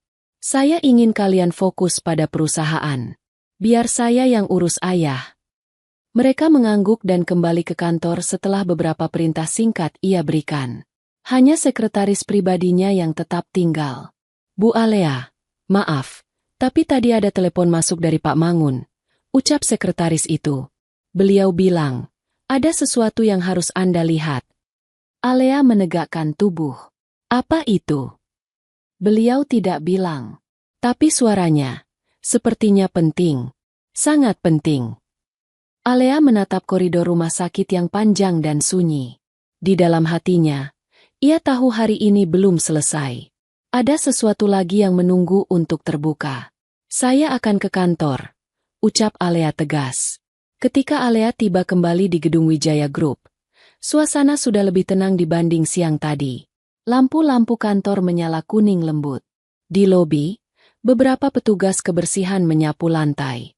Alea memperhatikan sekilas dan dadanya terasa perih, karena di antara para petugas itu, tidak ada Raka.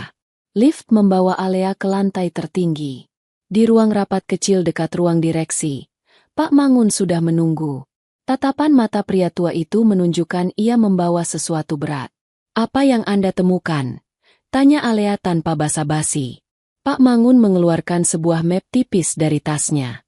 Saya pikir, sudah saatnya kamu membaca ini, Alea mengambil map itu dengan kedua tangan.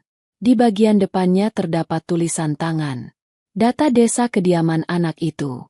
Alea membuka map itu pelan, takut dengan apapun yang mungkin ia temukan di dalamnya. Di halaman pertama terdapat foto desa terpencil. Rumah-rumah kayu berjajar, sawah luas di belakangnya, dan jalanan yang tampak berlubang di beberapa titik. Namun yang membuat Alea terdiam bukanlah foto desa itu, melainkan catatan kecil di bawahnya. Di desa ini, dulu ditemukan seorang anak laki-laki terbaring sendirian. Tanpa nama, tanpa keluarga, tanpa masa depan. Ayahmu menamainya Raka. Alea menutup mulutnya dengan tangan. Baris kalimat itu membelah hati dan pikirannya sekaligus. Ia membuka halaman berikutnya. Ada catatan lain. Anak itu pernah ke rumah kepala desa. Pernah menginap di musola. Pernah membantu seorang penjual kayu. Tetapi tidak pernah bicara tentang keluarganya. Tidak pernah menyebut ia berasal dari mana. Di halaman selanjutnya, Alea menemukan tulisan lain yang membuat tubuhnya merinding. Ayahmu menyimpan alamat desa ini. Hanya untuk satu tujuan. Jika suatu hari ia ingin mencari Raka kembali. Punggung Alea bergetar. Ia tidak bisa menahan diri lagi. Pak! Suaranya pecah. Kenapa ayah tidak melakukan ini? Pak Mangun menarik napas dalam. Karena ketika Raka pergi, ayahmu merasa ia telah mengecewakan anak itu. Ia takut jika ia mencarinya, Raka akan menolak kembali.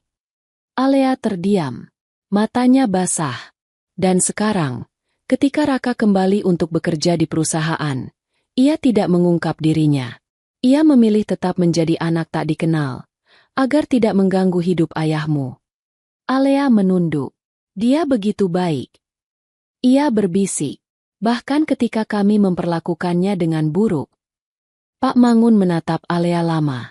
Mungkin, ia masih punya luka lama yang belum sembuh. Alea menggenggam map itu keras-keras. Kertas di dalamnya berdesir halus, seolah menyuarakan rahasia yang tidak sabar ingin dibuka. Pak Mangun, Alea berkata pelan, tolong antar saya ke desa itu. Pak Mangun terkejut. Malam ini?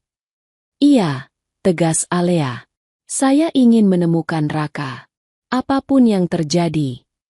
Pria tua itu menatap Alea seperti menilai tekadnya. Kemudian ia mengangguk pelan. Akan saya siapkan mobil. Namun sebelum ia pergi, ia berhenti lagi.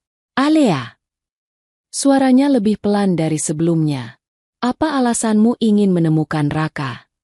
Alea menunduk. Ia tidak ingin menjawab. Tetapi hatinya menjawab lebih cepat dari mulutnya. Ia ingin meminta maaf. Ia ingin mengembalikan jam tangan ini. Ia ingin tahu kebenaran sampai tuntas. Ia ingin memperbaiki luka antara ayah dan Raka.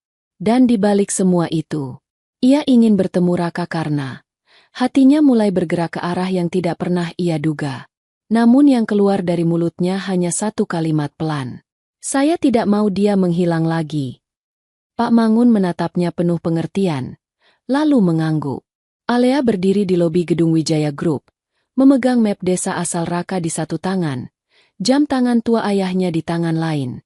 Bersiap melakukan perjalanan mencari seseorang yang pernah menghilang dari hidup ayahnya. Dan kini, menghilang dari hidupnya. Hujan turun pelan ketika Alea melangkah keluar dari gedung Wijaya Group. Langit gelap. Lampu-lampu kota membias pada permukaan tanah yang basah. Kendaraan berlalu lalang dengan suara pelan. Seolah dunia sedang menahan napas bersama Alea. Ia memegang map berisi data desa tempat Raka ditemukan.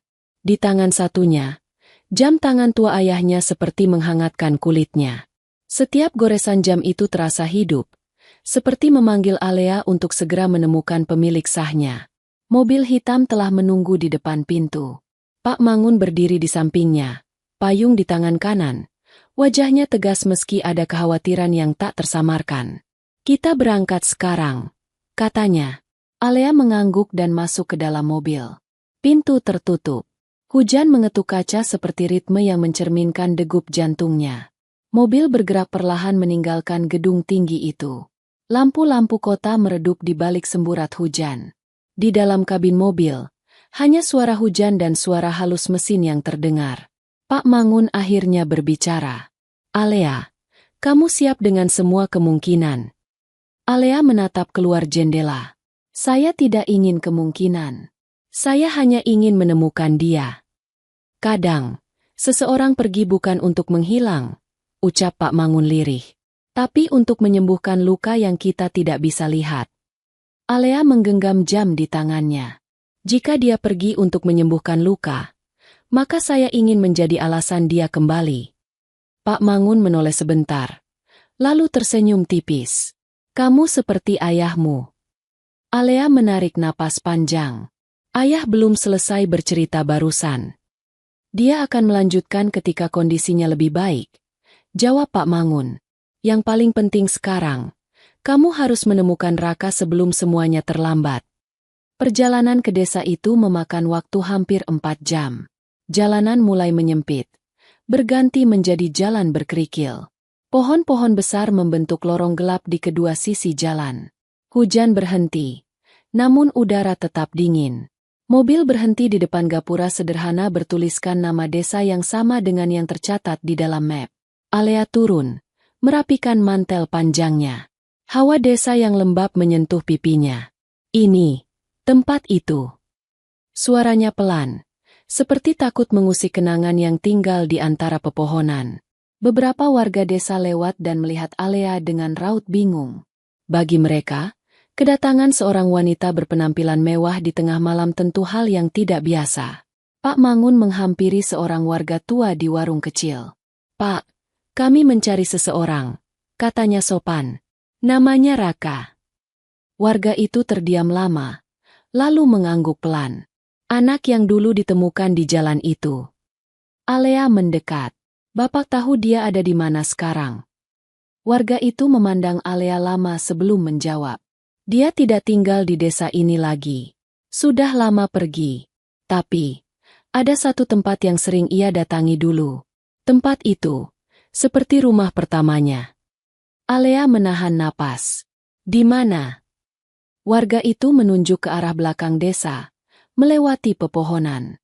Sebuah pondok kecil dekat sungai. Alea langsung berjalan. Pak Mangun mengejarnya.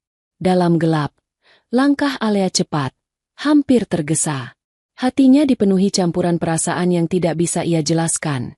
Takut, gelisah, berharap, dan sakit yang samar. Mereka tiba di sebuah pondok kayu kecil. Lampunya mati. Atapnya miring sedikit. Dindingnya tampak usang. Namun ketika Alea mendekat, ia melihat sesuatu yang membuat lututnya melemah. Di depan pintu pondok itu, ada bekas pijakan sepatu yang sangat baru. Masih basah oleh hujan. Alea berbisik. Dia, baru di sini. Tapi pondok itu kosong. Hanya ada tikar tua, selimut lusuh, dan beberapa buku tipis yang disusun rapi. Alea memegang salah satunya. Sampulnya penuh debu, namun di bagian dalamnya ada tulisan kecil. Untuk yang terus bertahan hidup. Gagal bukan alasan untuk menyerah. Alea menutup buku itu perlahan, merasakan dadanya sesak. Pak Mangun berdiri di pintu. Dia tidak jauh. Naluri saya mengatakan begitu. Alea mengangguk. Namun ketika ia ingin keluar dari pondok, hujan turun lagi, lebih deras dari sebelumnya. Pak Mangun memayungi Alea. Namun tepat saat mereka ingin kembali ke mobil, ponsel Alea bergetar. Nomor tak dikenal. Alea terpaku. Hatinya berdegup sangat keras. Ia menjawab dengan suara bergetar. Halo. Tidak ada suara. Hanya napas seseorang di seberang. Napas yang tertahan. Napas seseorang yang sedang memikirkan sesuatu yang penting sekali. Alea menelan ludah. Raka. Masih tidak ada jawaban. Namun napas itu berubah pelan. Lebih dekat, lebih dalam. Lebih seperti seseorang yang hampir bicara tetapi menahan diri. Di mana kamu? Tanya Alea. Suaranya pecah. Dan kenapa? Kenapa kamu pergi tanpa bicara pada saya? Terdengar tarikan napas dari seberang. Lalu akhirnya, suara itu muncul. Lirih, hancur, namun jelas. Maafkan saya. Alea menutup mata. Air matanya langsung jatuh tanpa bisa ia kendalikan. Jangan minta maaf. Saya yang harus minta maaf. Suaranya gemetar. Tolong, jangan menghilang. Raka terdiam di seberang. Suara hujan menutupi sela-sela keheningan itu. Namun Alea bisa merasakan. Raka sedang menahan sesuatu yang sangat berat. Aku tidak pantas berdiri di dunia kalian, ucap Raka pelan. Tidak pantas di depan ayahmu. Tidak pantas di depanmu. Alea menahan napas keras.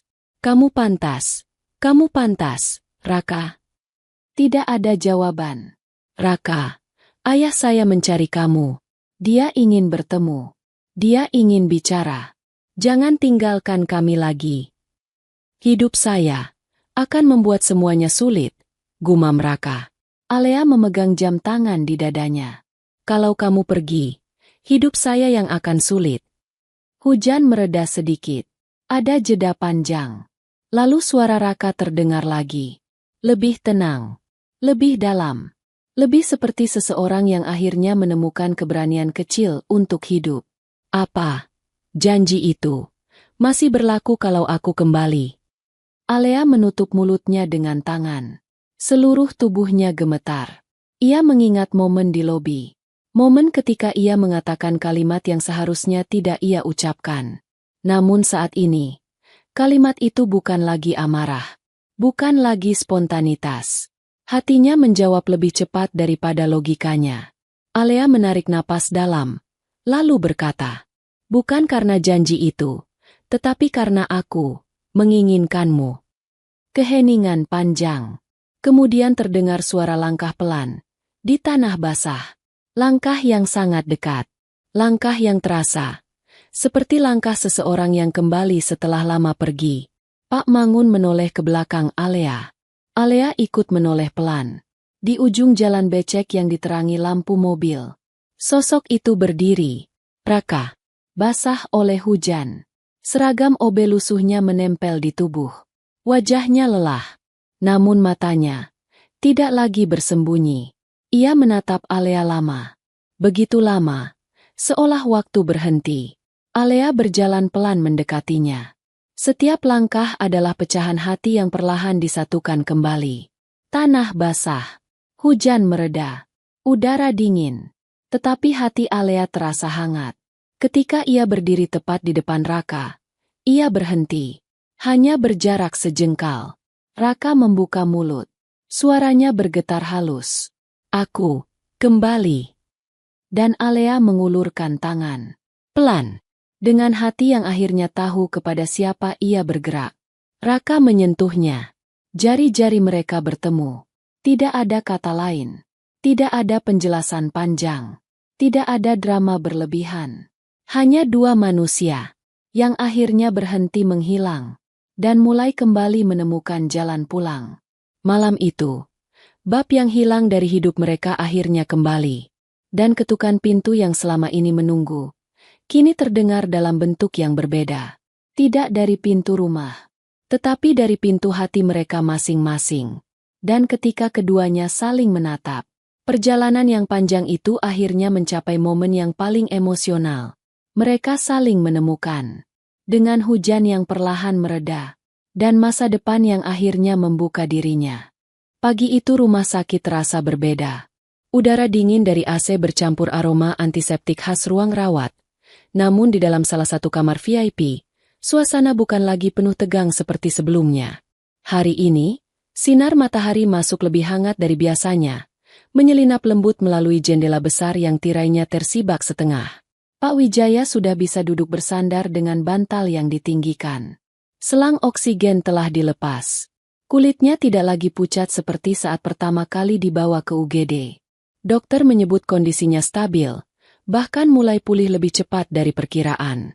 Alea berdiri di samping ranjang, membawa sekeranjang buah yang baru dikirim sekretarisnya. Namun perhatiannya terpecah ketika ia melihat ayahnya tersenyum kecil sambil memerhatikan jendela. Ayah. Alea mendekat. Dokter bilang ayah sudah boleh pindah ke ruang perawatan biasa besok. Pak Wijaya menoleh pelan. Matanya yang hangat tampak lebih hidup. Sepertinya Allah masih memberiku waktu untuk menyelesaikan sesuatu. Alea memegang tangan ayahnya. Tidak perlu memikirkan apapun dulu. Ayah istirahat saja. Namun Pak Wijaya tersenyum samar, lalu berkata pelan, "Aku ingin bertemu Raka." Alea terdiam. Hanya suara monitor detak jantung berbip halus yang terdengar. "Dia mungkin sedang menuju ke sini," ucap Alea dengan raut malu yang tidak bisa ia sembunyikan. Pak Wijaya mengangguk tipis. "Terima kasih, Nak." Tak lama kemudian, suara langkah kaki terdengar dari koridor. Pelan, teratur, dan penuh rasa sungkan. Alea menoleh, napasnya menahan. Raka muncul di depan pintu. Pakaian obe lusuhnya sudah tidak ada. Dia jauh lebih rapi dari terakhir kali Alea melihatnya. Rambutnya disisir sederhana. Wajahnya sudah tidak selelah semalam, meski sorot matanya tetap dalam seperti menyimpan 1000 kisah. Pak Mangun muncul di belakangnya, memberi isyarat kecil, seolah berkata masuklah, "Nak." Raka mendekat perlahan. Setiap langkah terasa berat, bukan karena takut, tetapi karena hormat yang begitu besar pada sosok yang pernah menolongnya bertahun-tahun lalu. Alea bergeser memberi ruang. Raka berhenti tepat di sisi ranjang. Pak Wijaya mengangkat tangan lemah, mempersilakan Raka datang lebih dekat. Raka menunduk dalam-dalam. "Pak, maafkan saya baru datang." Pak Wijaya tersenyum kecil. "Kamu tidak pernah terlambat, Raka." Suasana sunyi sejenak. Hening itu bukan kosong, melainkan penuh makna. Raka menarik napas dalam. "Terima kasih, karena dulu Bapak menyelamatkan saya." Pak Wijaya menatapnya, lembut namun tajam, seperti melihat anaknya sendiri. "Kamu ingat, kan, apa yang aku bilang waktu itu?" Raka mengangguk pelan. "Saya ingat, Pak. Semua yang Bapak ajarkan, saya simpan." Mata Pak Wijaya sedikit berkaca, namun ia menahan dengan senyuman. "Aku bangga. Di saat hidup menekanmu paling keras, kamu tetap bertahan tanpa menyalahkan siapapun." Raka menunduk lagi, kali ini lebih dalam. "Bapak satu-satunya orang yang memperlakukan saya seperti manusia waktu itu. Tanpa Bapak, saya tidak tahu saya akan jadi apa." Alea menatap keduanya. Ayahnya dan laki-laki yang diam-diam menjadi bagian penting dalam hatinya. Dadanya terasa hangat. Kini ia mengerti hubungan mereka jauh lebih dalam dari dugaan siapapun.